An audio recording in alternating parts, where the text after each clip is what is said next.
The betrayal that changed everything. Betrayal cuts deepest when it comes from the people who swore to love you most. My name is Emily Carter.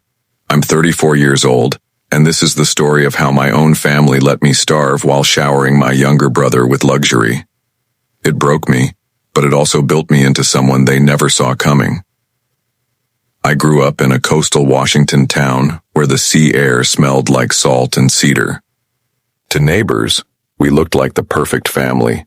My father, Richard, a fisherman with hands calloused like driftwood. My mother, Anne, a quiet librarian with a soft smile. My brother, Jake, the golden child who could charm anyone. And then there was me, the invisible one, lost in books and soldering wires in the attic, dreaming of a future in technology. But perfection was just a mirage. The truth was in the silences, in the way my parents' eyes lingered on Jake while sliding past me. He was the tide pulling everyone in. By 17, Jake had a shelf lined with medals from sailing regattas. My parents cheered at every finish line, bragged about his natural leadership, and decorated the living room walls with his trophies. Me? At 13, I rebuilt our broken radio from scraps. At 15, I coded a tide tracking app that local fishermen actually used. When I showed my mother, she smiled politely before asking if I'd seen Jake's new sailing video. My father would pat my shoulder and call me the practical one, as if practicality were consolation for invisibility. I swallowed that pain and turned it into fuel. By 18, I was repairing computers around town, saving every dollar I could for college. I earned a partial scholarship to a top computer science program in Seattle. For once, I thought my parents would finally look at me with pride. The day my acceptance letter arrived, I burst into the kitchen, clutching it with shaking hands. My parents were huddled over Jake's sailing highlights on the tablet, laughing. "I got in," I said, breathless. "Half tuition covered, Seattle, computer science." My mother glanced up. "That's wonderful, Emily." My father nodded. "Solid work. Stay focused." Then Jake stormed in, announcing he'd qualified for a national championship. The kitchen exploded in cheers. My letter slipped from my grip onto the table, forgotten under their excitement. That was the beginning of the cracks. College was my lifeline, but it was also a battlefield. My scholarship covered tuition, but rent, food, and books drained my savings. I lived in a drafty studio near campus, its lights flickering like they might give out at any moment. My meals were rice and canned beans. I biked everywhere to save on gas, and I worked 2 jobs. IT desk on campus during the day, tutoring at night. Sophomore year, the ground gave way. The university cut my scholarship by 40%. $4,000 gone. I ran the numbers over and over, and no matter how I twisted them, I was drowning. So I picked up the phone. I hated begging, but they were my parents. "Mom, Dad," I said, voice raw. "My scholarship was reduced. I just need $600 a month to cover rent until I can find another job." Silence. Then my mother sighed. "Emily, things are tight here. The boat needs repairs and Jake's championship fees are steep." My father added, "You're resourceful, Emily. You'll figure it out." Figure it out. That was their answer. So I did. I added a 3rd job, restocking vending machines overnight. I slept in broken stretches, fueled by energy drinks. My fingers stiffened from cold as I typed under thrift store blankets in my freezing studio. One night, I collapsed in a lab from hunger. My professor, Dr. Nguyen, caught me before I hit the floor. "Emily, you're burning yourself out. What's going on?" She handed me an emergency aid form, and $500 in food assistance carried me through 6 weeks. That small kindness felt like sunlight in endless fog. By junior year's end, I was exhausted but alive. Then summer came and I drove home in my sputtering hatchback.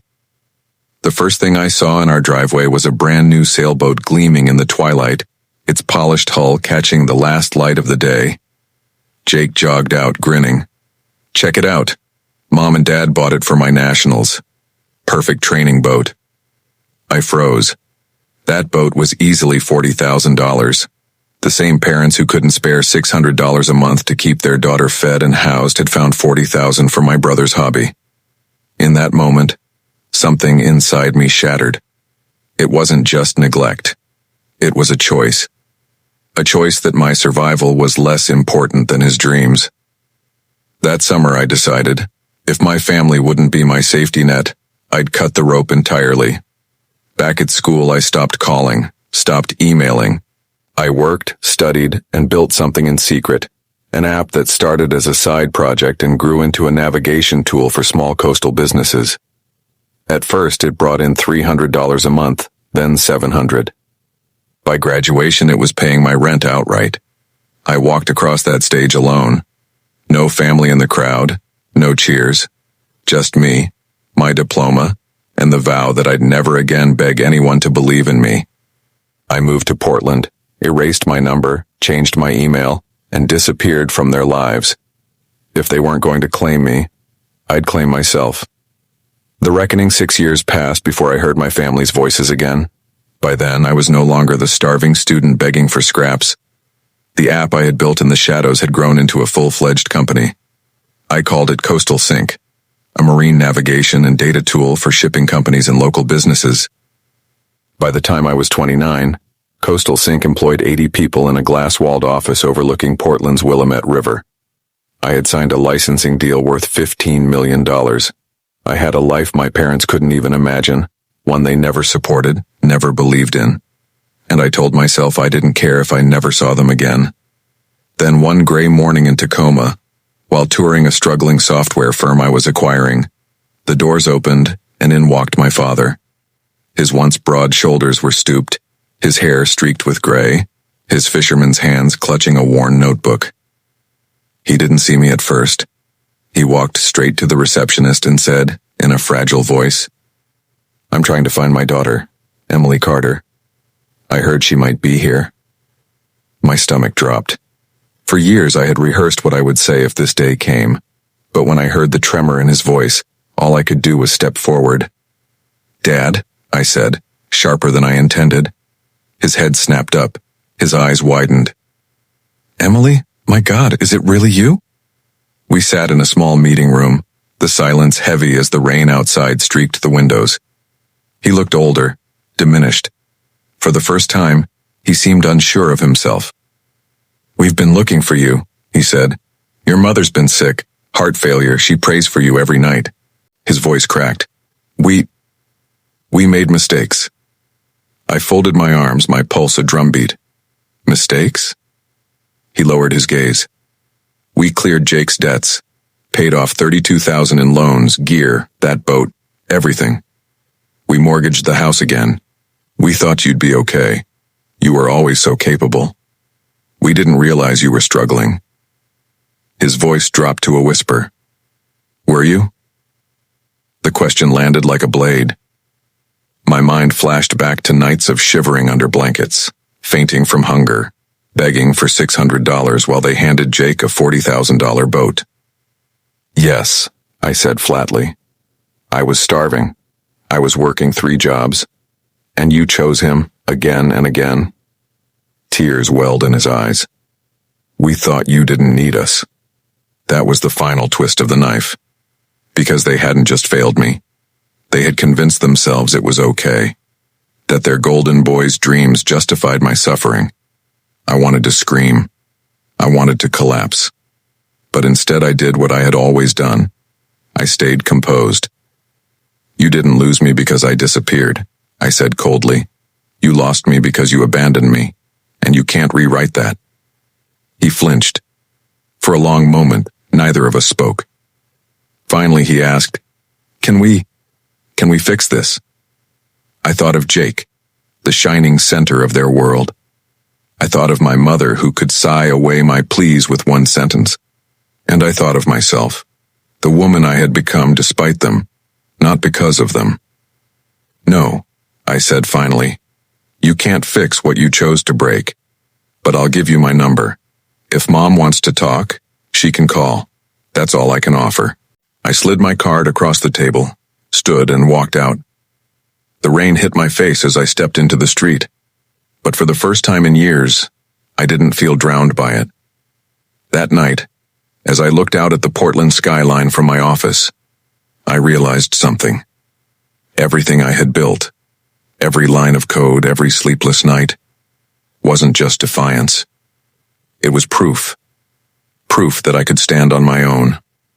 Proof that their neglect hadn't destroyed me. Proof that I was more than the forgotten daughter. But the scars remained. Scars don't vanish. They harden into reminders. Even now I hear my father's words echo. "We thought you'd be okay." As if that excused the hunger. As if independence meant abandonment was acceptable.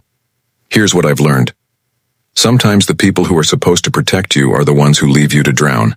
And sometimes the only way forward is to build your own boat and sail away. I don't know if I'll ever forgive them. Maybe one day, maybe never. But forgiveness isn't the point.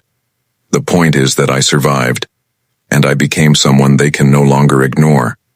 If you've ever been betrayed by the people meant to love you most, know this. Their neglect is not the measure of your worth. You can take that pain and build something unshakable from it. Thank you for listening to my story.